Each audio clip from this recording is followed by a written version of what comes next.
Hey, what's up, everybody? So, for those who may not know me, my name is Adrian Templeton. Many people know me as Temp, A-Temp, any variation of that. And as you saw the title, I am denouncing my Greek letters. Yes, I know this is going to be a shock for a lot of people, but hopefully you guys hear my heart and respect my decision. So let's start. For those who don't know me, again, Adrian Templeton. I went to the University of Oklahoma, OU, Boom Sooner, and there I became a member of Alpha Phi Alpha Fraternity Incorporated, November the 9th, 2001. So almost 22 years ago. It'll be 22 years next month. And yeah, like your boy is walking away. So I initially came, before I became an Alpha, I really didn't know a whole lot about Greek life. I know I had a cousin that was a Kappa, but I really didn't, I didn't know much about Greek life at all. And I got to campus, I saw the Alphas, and they seemed pretty cool. I never was one who felt like I needed to fit in per se. But they just seemed pretty cool. I liked the swag they had. They were studious, kind of about their business, academically, but also kicked it socially. And that's kind of, I saw myself in that realm. And so I'm like, they seem pretty cool. Again, I didn't know a whole lot about Greek life, so I was really trying to learn about other organizations in general. And at the time, I was really looking for some brotherhood, if I'm honest. So my only blood brother, he had been locked up. He had been locked up for a period of time. He had been locked up for some years at that point in time. And so I kind of just felt that disconnect and really kind of longed for that brotherhood. Yeah, I had some close friends, but it wasn't quite the same necessarily. I had my god brother who I love. But again, I was kind of looking for that brotherhood. My god brother wasn't in school with me. So yeah, the Alphas seemed pretty cool. So long story short, I ended up pledging Alpha and was like super crunk. I was like super Alpha. I was the ace. I was always on the scene. I was loud. Fellow other Greeks, y'all know, I was always one with the whistle at the front of the line, the loudest, and all that good stuff, right? But yeah, so how do I even get here, right? So first and foremost, I just believe these organizations, first, hear my heart. Everything I'm saying has nothing to do with the individuals, right? The people that I've met along the way in these organizations, I truly, genuinely love and respect, have the utmost respect for them. I forged some of the most sincere relationships I've ever had. I was 19 when I pledged. I'm almost 42. And, some of these are some of the dearest people to me to this day. And honestly, I truly believe these organizations aren't led by the Spirit of God. I believe that now. And back then and for years, my thought was like, hey, these are built on Christian principles. These are organizations founded on these Christian ideologies, and all that stuff. Me, someone who grew up in the church all my life, that was important to me, right? But and people talk about doing your homework, they do their research. Man, my research was, at the time, I don't think we had Google. I'm that old. But searching whatever I could, maybe we did have Google, I don't know. Just searching whatever I could, and word of mouth. My best friend from high school ended up pledging Alpha. He was a year older than me. He ended up pledging Alpha in Louisiana. And so I knew very little bit about Alphas. So I'm like, okay. But again, I didn't really understand the whole spiritual connotations of Greek life, etc. at the time. And so, like I said, we always say these organizations are founded in Christian principles, rooted in things of God, but they are not at all. And I'm gonna talk about some of that, right? Even the community service that we do. One of my love languages is acts of service. And so I love community service. I love serving people in whatever capacity, right? But even when we do community service, as these organizations, who's being glorified, right? Who's really getting the credit? Who gets popularized, on account of the community service? It's like, oh, the Alphas are doing this. Oh, look at the Alphas doing this. Or look at the Deltas doing this. Oh, here come the AKAs. Oh, we thank the AKAs for serving this and that. But it's always that identity is placed on the organization before it is God, right? Matthew 5:16 says, in the same way, let your light so shine before men that they may see your good works and glorify my Father who's in heaven, right? And so it should be God that's elevated and celebrated in all these things, but it ends up being the organizations, right? So when I first started this journey of getting to the point of wanting to denounce my letters, it was interesting. Kind of something that's happened over a period of time, but then it kind of escalated over a smaller period of time. So I think for years, my wife had mentioned different things. She's non-Greek, didn't quite understand things of the Greek life or whatnot, and would question different things. And quite frankly, I would shut my wife down. Like, hey, you don't understand. You didn't experience this. I get it. You just don't understand. But just chill out. And would shut her down. Like, hey, this is based on Christian principles. There's pastors that are Greek. Blah blah blah. Saying all these things. I was like, you ain't never seen me bow down worshiping no idol. You tripping. And she would try to send me videos. I ain't watching that. I ain't watching that. Hey, this is those people's experience. That ain't mine. That was always my response, right?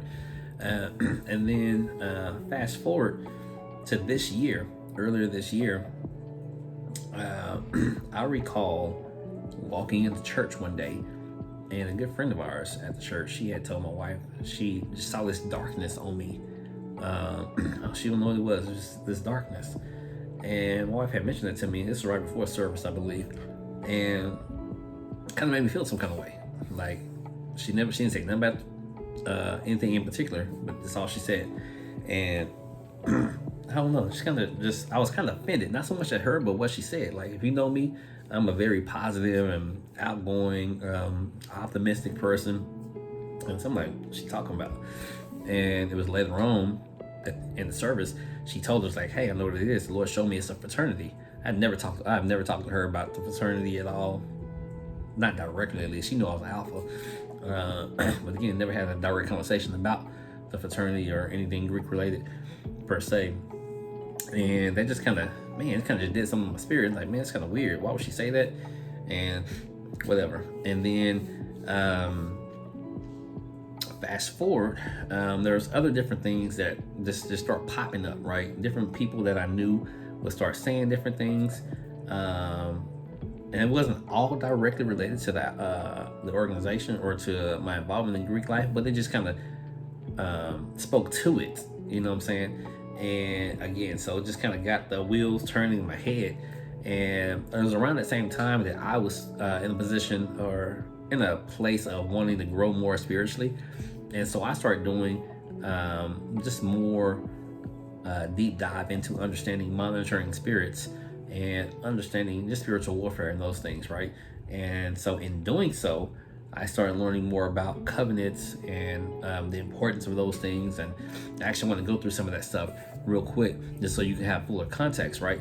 And so as I'm learning about covenants and why that's important in the Bible, first of all, the Bible is full of, especially in the Old Testament, talking about how different altars are created and the covenants are made and promises of God, blah, blah, blah, right? And how these things are, once they're made, they extend throughout the bloodline.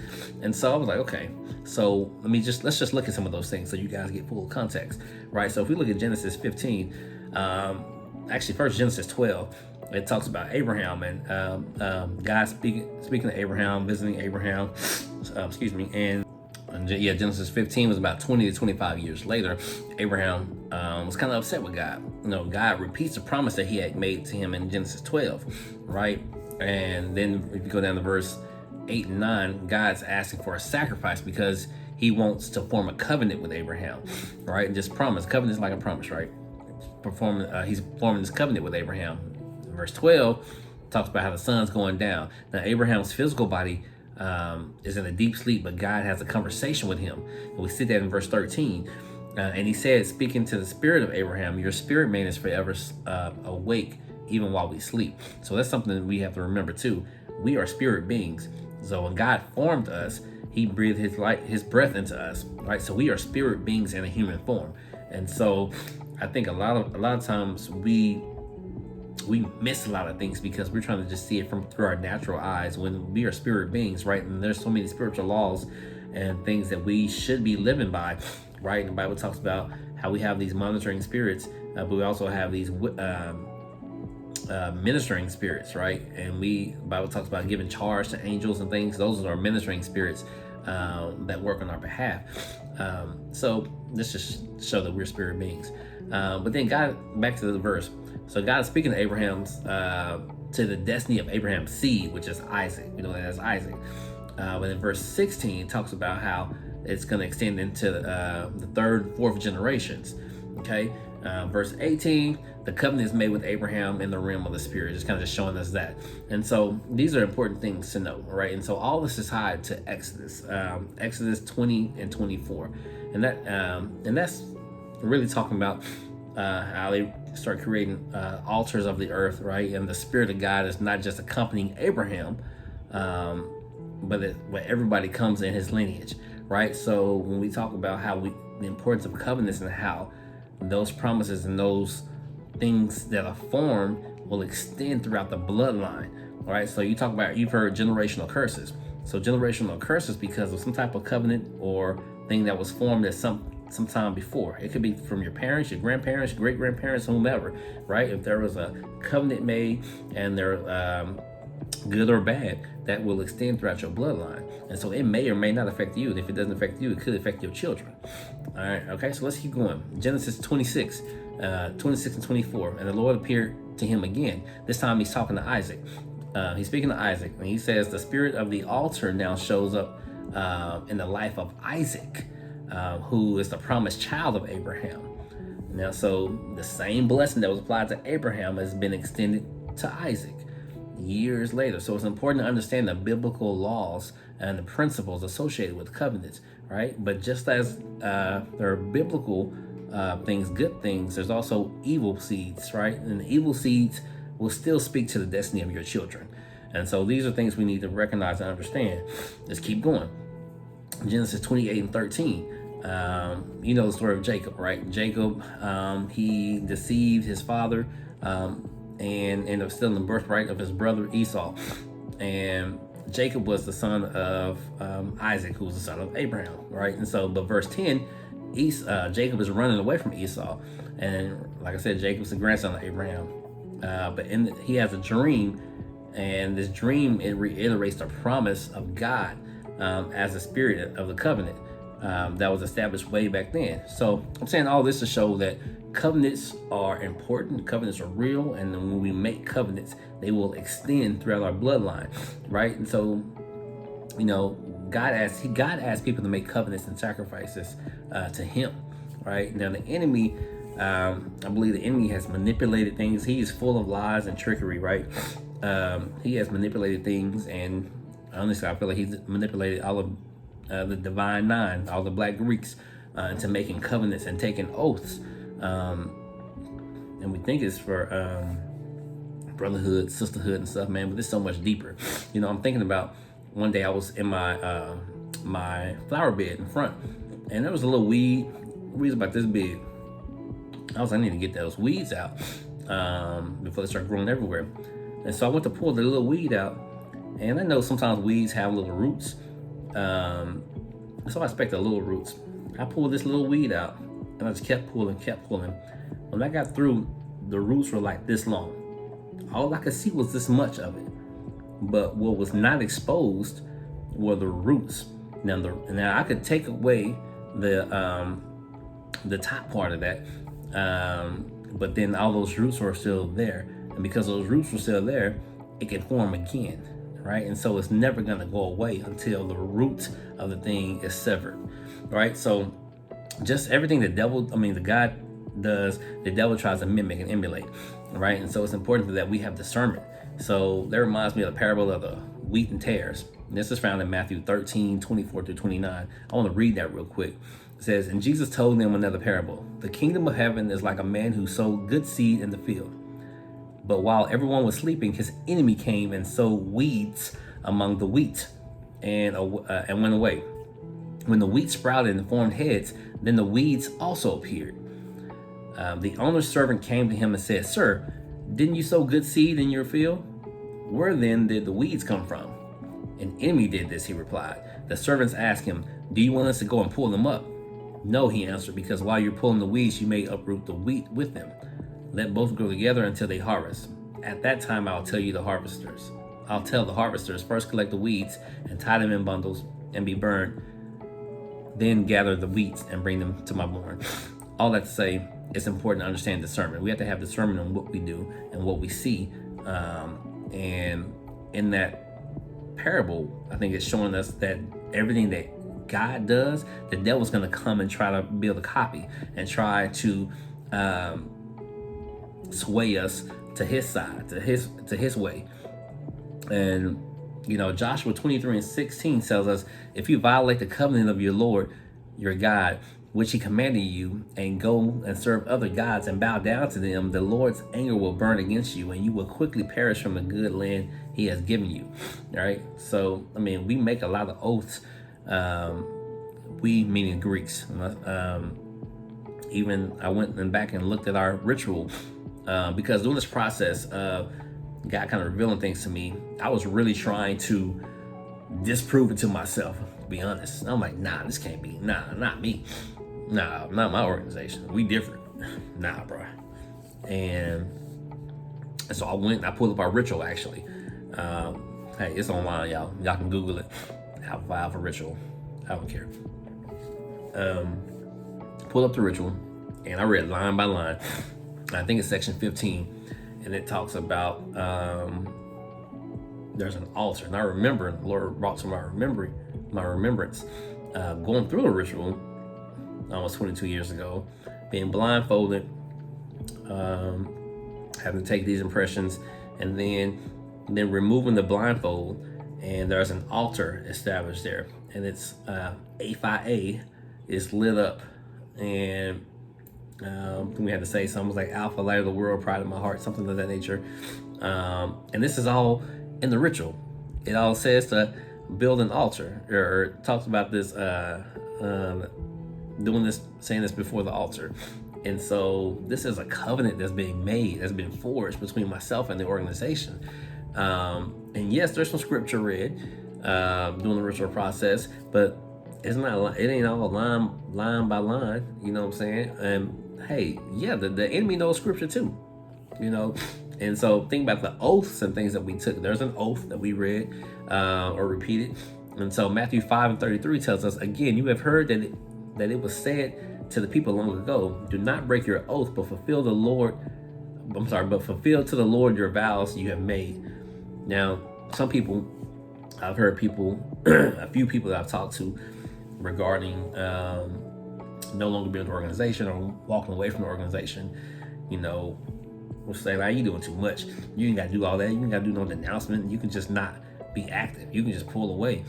But just like the little root that I was talking about, I could have took that little, not the root, the little weed. I could have took the little top of that weed off and just walked away. Made that top of that part of that weed inactive. But guess what? Them roots were still there. So even being active, you still have a covenant with the evil spirits. And I'm saying evil spirits because every single D9 organization is tied to some type of Greek god. Think back for a second. Greek civilization was full of like Greek mythology and all this stuff, right? And so they serve so many different gods. So that's why you have the god of this, you have the god of that. I think AKAs, it's the goddess, not AKAs, Deltas, I think it's the goddess Minerva. AKAs, I think it's Atlas. For somebody else, it's Apollo. For Alphas, it's the Sphinx. All right. No, we're not sitting here worshiping these things day in, day out directly, but when we are making these oaths and allegiance and we're saying these prayers and these songs and these hymns to the name of the entity, name of Delta, name of Alpha, name of Sigma, all these things, Like that's what's represented by it, right? If you think of Alpha, you think of the Sphinx, right? And so that's the deity or the thing that we are worshiping essentially, and right. And so think about it, even the prayer that we will always say whenever we did the hymn. We would sing the Alpha hymn. There was a prayer associated with it. The prayer says, "O Lord, may the true spirit of the fraternity rule our hearts, guide our thoughts, and control our lives, so that we may become through thee servants of all." That's crazy. I went back and started thinking about that and all the other chants and things. I was like, it's crazy, man. My allegiance got to be to the Lord, and we can't serve two gods, right? Exodus 20:3 says. God would have no false gods before him, right? And yeah, we may not be doing things directly to those gods, but having them gods still in the mix is just like doing so, man. God, he don't want any other gods even associated anywhere near him, right? So again, also Deuteronomy 33:16 from the Alpha Phi version says, "They provoked him to jealousy with strange gods by denying him the honor and loyalty that is rightfully and uniquely his." And so I was just thinking back. So even before coming into Alpha, I guess the pre-pledging process, there were different rules and expectations. We had to gain favor with these the big bros or the alphas. We were seeking the approval of them so that we can make line and so we can get picked, essentially. And that's just crazy. The Lord was showing me that we doing all this to seek the approval of man, right? But the only one we need to be seeking the approval of is our Heavenly Father. So from jump, we are, out of order. And I mean, it's the same thing from undergrad and grad. I've been on both sides. And that just wasn't cool. Even pledging, I'm pretty much led a double life. I mean, because you got to be full of discernment, right? Pledging is illegal, so you had to be under the radar with a bunch of things, and ain't gonna go into details of everything we did. Just for the sake of time, I might do another video. I don't know. But yeah, I lived a double life. I lied. I stole a lot. I stole a lot. I lied a ton every day. I was lying. And I was hazed. Verbally and physically hazed. Beats. All the above, right?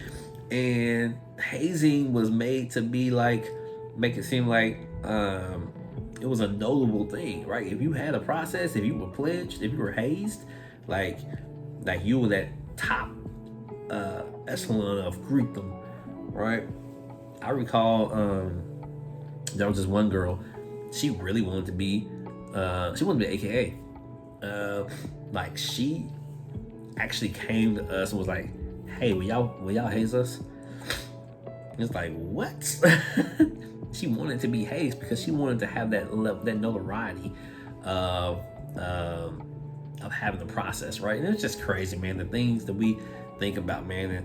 And look, after being abused all those months, it's like we earned the right to have the pride. So alphas and Greeks, we are cocky. We were cocky. Like the pride was elevated to an ungodly level. Like, if you know me over the years, when it came to Alpha, hey, I'm Mr. Alpha. Like, I'm all on the scene. Every time you hear the music, you see me strolling to church, anywhere I am. I can be in Walmart, wherever.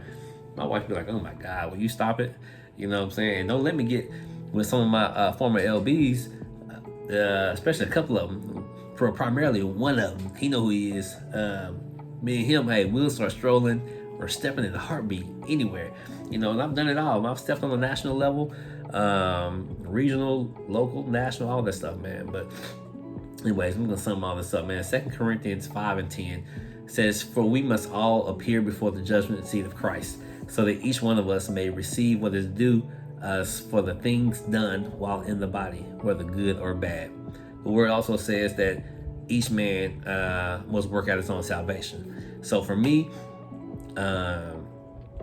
once I decided that I couldn't really just dwell in in this space of saying that I'm a believer and understanding the things of God and understanding the Spirit of God and how that lives in me and dwells in me, I can't say that I'm rocking with this and still be connected with the fraternity. That just didn't sit well with me. Like, I struggled with that for weeks and weeks and weeks, and finally I had to say, man, this is it. I got to go. And ain't gonna lie, man. Leading up to that decision, I was terrified. Most of my friends are in D9 organizations, and honestly, I didn't really know how to not be an alpha. It's something I'm learning now.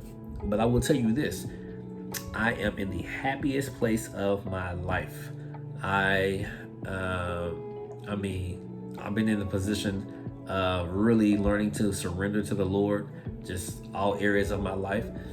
And I have not been the best husband at all. In fact, me and my wife, we've had some